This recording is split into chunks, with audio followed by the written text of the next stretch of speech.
Hello everybody, this is Dari, otherwise known as Ringy from Heisei Anime. First of all, I would like to apologize if this is late. I've had some technical difficulties with microphones and my laptop. My laptop did not want to accept any other microphone but the internal microphone, which would result in a low voice and high static. So let us get on with this review of Fortune Arterial Red Promise. Now, arterial, meaning to do with arteries, so perhaps it's more grammatically correct would be arterial fortune, not fortune arterial, and that would mean a fortune of arteries, or perhaps more accurately in this case, a fortune of blood. Also, red promise could allude to either the school uniform, which is red. It could do with the vampires in this series having red eyes, but more likely it could have to do with red blood. Now, this series is denoted as being harem and ecchi. However, so far in this first episode, that has not shone through too greatly, which pleases me to no end. I initially feared that it would go down the paths of series such as ReZero Vampire. However, it has not, which, as I said, pleases me greatly.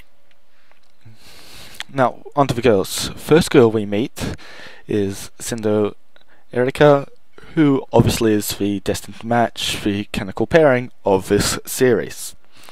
She is, as we note from the description of the show, a vampire, however they have not shown that to us yet. Onto the sisters. The younger of the sister, who of course looks like she's the older of the sister, Yuki Haruna, is so she doesn't appear to have much interest in the main character. She remembers after full name is mentioned, but you can see that she did not recognize him as quickly as her older sister, Yuki Kanade, does, who obviously seem to have a close relationship with Kohei, the main character, and remembers him. And yes, she is the lolly older sister, as is quite typical. She's also the dorm manager, which is an interesting fact and may play an important role later on in the series. Togi Shiro, who I don't know what the hell to say about her. She is a lolly again, and a bit strange. There's her older brother, however, interests me a fair bit more. There's also one last girl who we've yet to be introduced to, but we see in this opening, and she has a black cat in that. Perhaps we'll meet her in the next episode, we shall see. Onto the student council. The president, Sendo Iori, he is growing on me. I find him quite entertaining.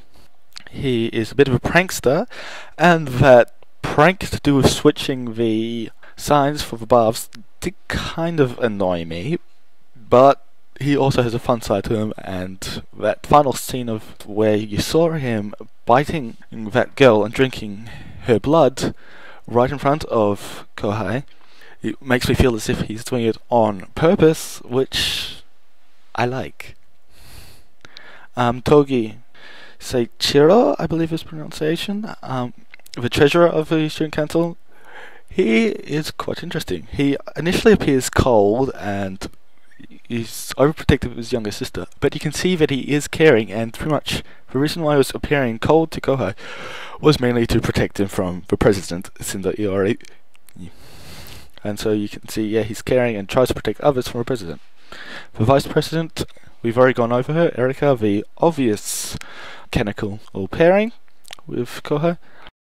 As for the coincidences in this, well, for one fact that he can't remember all the other childhood friends he can remember, those two, I believe, may have something to do with the fact that this was the one place out of all his memories that he chose to come to. It stood out enough, and those two may actually have played a role in this all.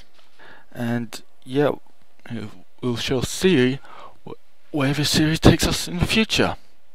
That is about it. Anyway, yeah, next week I'll try to be more on time, get this out about Saturday. Yeah. See ya.